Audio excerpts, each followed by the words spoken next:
Representative Becker-Finn, would you move this bill, please? Yes, Mr. Chair, I would move House File 3376 and that it be passed and referred to the Environment Finance Committee. Very good, and please tell us about your bill, Representative. Thank you, Mr. Chair and members of the committee. I'm here today to present 3 bills that have been developed as a result of what has happened at Water Gremlin over the course of the last 13 months. This first bill that we're talking about today is for a ban on the chemical trichloroethylene, also known as TCE. A lot of you have probably heard about TCE at this point. There was a lot of discussion about it last year and this year when the TCE report came out in January. We did pass a TCE ban bill off the House floor last year. The bill that we're looking at today is something that I, along with Senator Chamberlain, community members, and MPCA staff, worked on after we passed that bill to make the legislation more implementable and more enforceable for the agency. The language that made it into the omnibus bill in the Senate last year but failed to make it into the final budget last session is what we're working from. And the piece of legislation that I'm presenting today is essentially that language with some tweaks to update the timeline and to make it easier for the MPCA to implement and enforce this ban. So I'm going to just talk a little bit about what the bill does, and then I have some testimony from some folks who couldn't be here today as they are still at work that I want to share as well. So just a brief summary of the bill. Beginning in January 1st, 2022, facilities that have air permits with the MPCA cannot use the chemical known as TCE. If a facility needs more time, there is some language in the bill that allows an extension to be granted with certain circumstances met. And the goal really with this bill is to replace TCE with the less toxic chemical. We know that TCE causes cancer. We know that it causes fetal heart defects, and it's something that is very toxic and something that the federal government looked to ban several years ago. Didn't follow through on that, but it is something that they had considered and something that they wanted to do. There are some exceptions in the bill for companies that are using TCE, for example, in a closed system where they're not emitting anything, if they're holding a product with TCE, and then as well as hospitals and academic medical facilities who may use it in the work that they're doing but aren't necessarily emitting large amounts, if any, from their facility. So those are general guidelines. I just want to read a couple of pieces of testimony from some folks from the community that couldn't be here today, had work meetings at the end of the day and weren't able to make it. The first piece is, I think this is in your packets, it's from the Neighborhood Concerned Citizens Group, which is a White Bear area group that was formed shortly after kind of the Water Gremlin news broke in January of last year. The anniversary of the March 1st, 2019 stipulation agreement is almost here. We learned then that our families and neighbors had been exposed to extreme levels of TCE pollution. How extreme? In 2018, Water Gremlin self-reported emitting 120 tons of TCE into the air against a 10-ton per year permit. They had been polluting excessively for 15 plus years prior to that. Our community has been taking action, asking for change, and demanding accountability. We have learned many things along the way that astound us. The White Bear area was not the first community impacted by TCE. This issue has been around for decades. TCE soil and water pollution has impacted communities like Bayport, Fridley, St. Louis Park, Southeast Como and Minneapolis, Edina, New Brighton, Arden Hills, and other communities across the state. These communities are dealing with the expense of managing TCE in the soil and water, and citizens are dealing with health issues caused by TCE pollution. It is possible for companies to move away from TCE. Since Water Gremlin became a media story, MnTAP, which is the Minnesota Technical Assistance Project, has received a record number of calls from companies asking for help to find other chemicals or processes. Additionally, many Minnesota manufacturers have previously moved away from TCE because of how difficult it is to manage, even for those who know how. Another lesson learned, in-person inspections are infrequent. Self-reporting is relied upon, and in the case of serial offenders like Water Gremlin, it puts the community, workers, and the environment at risk when inspectors do not actually have eyes on the facility and do not communicate possible concerns with other agencies. Impacted citizens are not consulted as a stakeholder in large parts of the process. They are not warned when information first comes to light, and they are not consulted as agreements with defenders are being made. The White Bear area community did not want 1,500 trees planted. That was part of the stipulation agreement, including trees on the Water Gremlin grounds. We like trees just fine, but not in place of hard fines for offenders. The water gremlin experience has exposed these issues and others, and I'm sorry to say these issues exist in your communities as well. Take advantage of the fact that through Water Gremlin, we have learned where the system breaks down.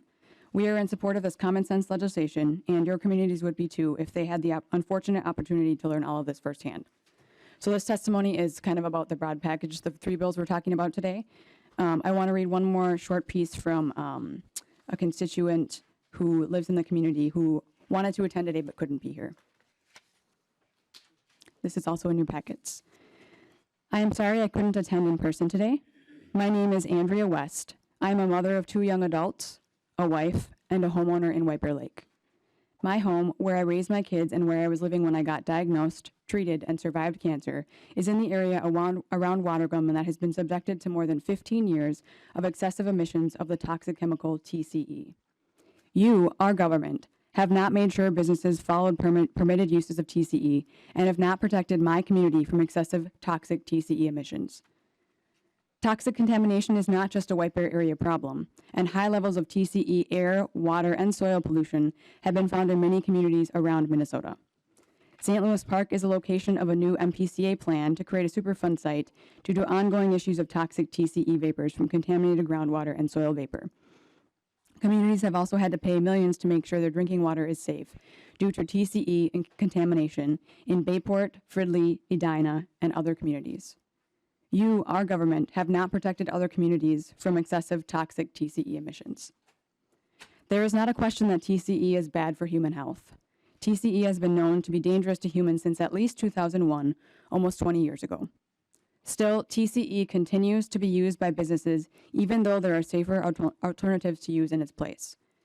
You, our government, have not provided enough incentives and support to businesses to encourage use of safer, non-toxic alternatives to toxic TCE.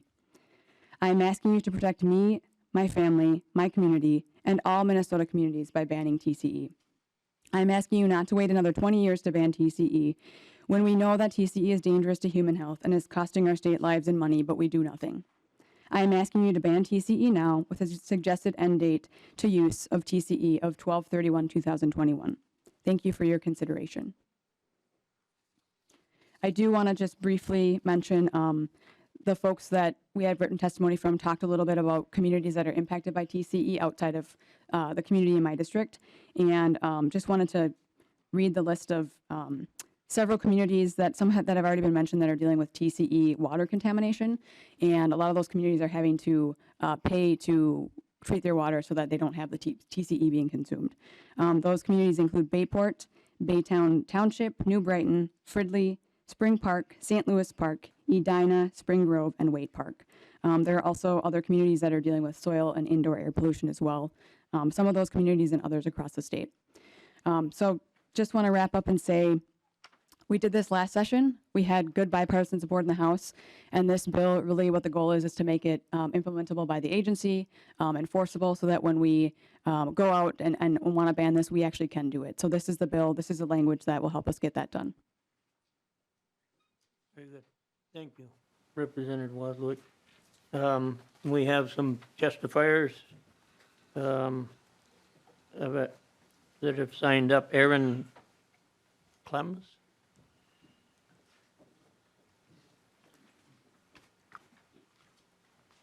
Please introduce yourself for the record and proceed.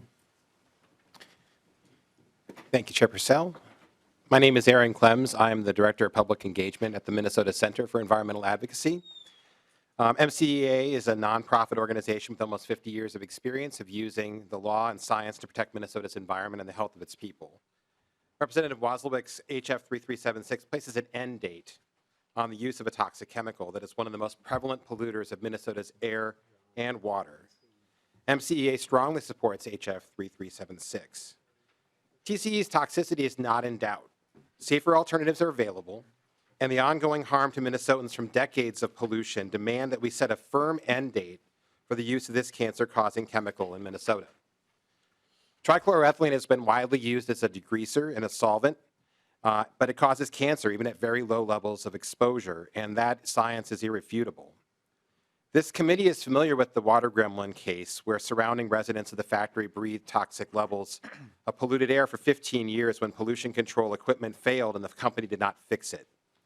In addition to water gremlin, though, there are several other large air emission sources that legally release through permits TCE into the air each year. Many of these facilities are located in historically overburdened areas that face multiple pollution sources, polluting the air that they breathe. You may not be as familiar with TCE's impact on drinking water, but communities across Minnesota deal daily with this issue, with the challenge and expense of addressing this TCE contamination of their drinking water. So to provide safe drinking water to their residents, they had to pay millions of dollars to treat this. My community of Fridley is one of these cities, as well as the neighboring community of New Brighton. And it's been a long time, decades-long process of trying to provide safe drinking water to the place that I live. But it's cost millions of dollars. Even the air in our homes and businesses is at risk from this pollution because TCE-contaminated groundwater can carry TCE vapors into buildings where they concentrate to unsafe levels and harm people's health. And that can harm residents and workers. In just a few months since the MPCA has been contacting permitted users of TCE and encouraging them to adopt less toxic alternatives, 5 of the largest 8 TCE emitters have voluntarily agreed to adopt safer alternatives. And I think this is an important lesson, that we're ready to set an end date for the use of this chemical because we can do that. We can make a movement toward less toxic alternatives. These alternatives exist. The success of MPCA's voluntary efforts so far to reduce use provide clear evidence that a phase out of this toxic chemical is both timely and feasible and necessary. Even when Minnesota ends the use of TCE, we will have to deal with the pollution left behind for decades, even centuries. So now is the time to stop adding to this toll. Thank you for your kind attention. Chair Purcell and members, I'm happy to answer any questions you may have. Thank you very much. Thank you. We'll bring you back if we've got questions here. We'll get a couple more testifiers. Tony Quillis.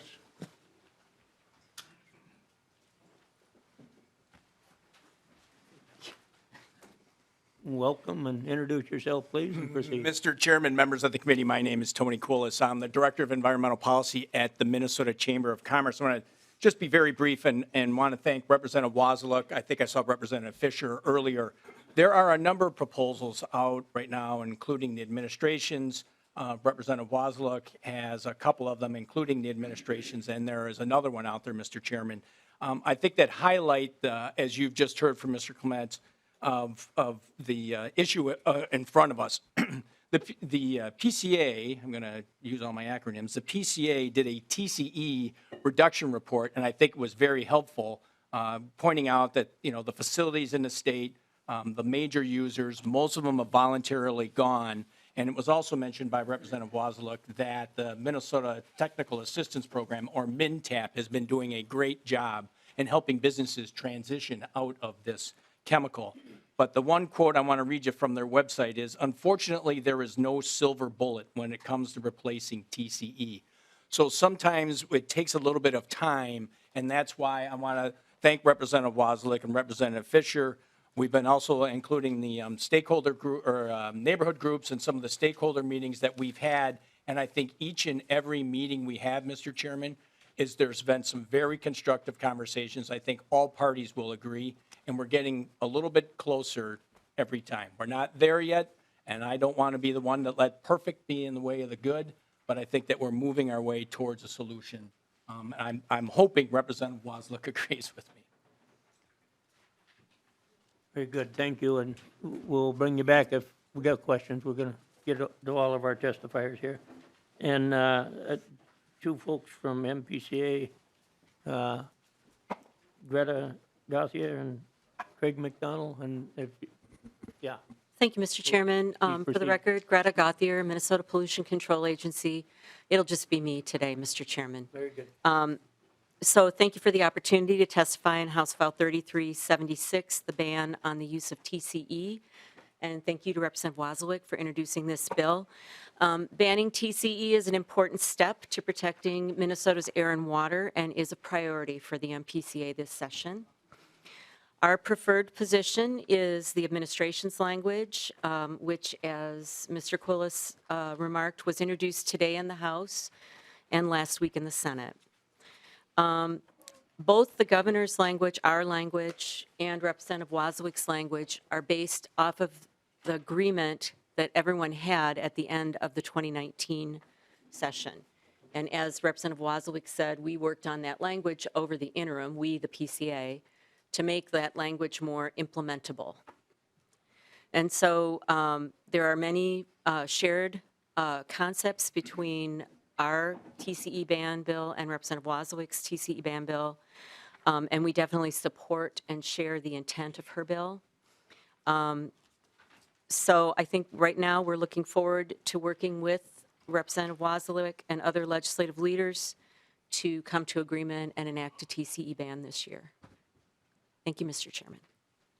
Thank you, and I guess that's questions, members.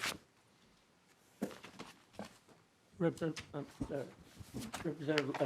Beckerman, go ahead. Thank you, Mr. Chair.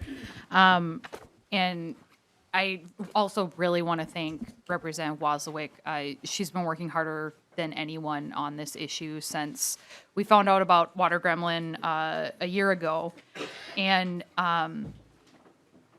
you know, I hear well, this was our version and this is our version. And at this point, and to be clear, I have constituents in the Gem Lake area who are also impacted by this pollution for nearly 2 decades. And those just kind of sound like excuses at this point, as far as it's almost March. Our deadlines are going to be here before we know it, and we need to get moving. We need to do something. That's what I'm hearing from my constituents. That's what I'm hearing from other folks in different parts of the state that have been impacted by this chemical and other chemicals. We need to do more. And so I think it's important that we do move this bill forward. And I know she'll do her due diligence and talk with folks if there's you know, things that make sense. But I mean, we've waited long enough. It's been a year of meetings and all through the interim, and we need to move forward. So I'm hoping that we can move this forward and let a good bill do some good work for people. So thank you. Representative Blake. Thank you, Mr. Chair. I'll just very brief. Obviously, it's a policy committee, so, and this is going to finance next. So at that point, we'll need to make sure that we understand the cost, even to take something out of the system, there's costs. So that, I just want to make sure that we understand there's some more things we got to look at. Thank you for that. Representative Fabian. Thank you, Mr. Chair. I'd like the gentleman from MCA, Mr. Clems, to come down, please.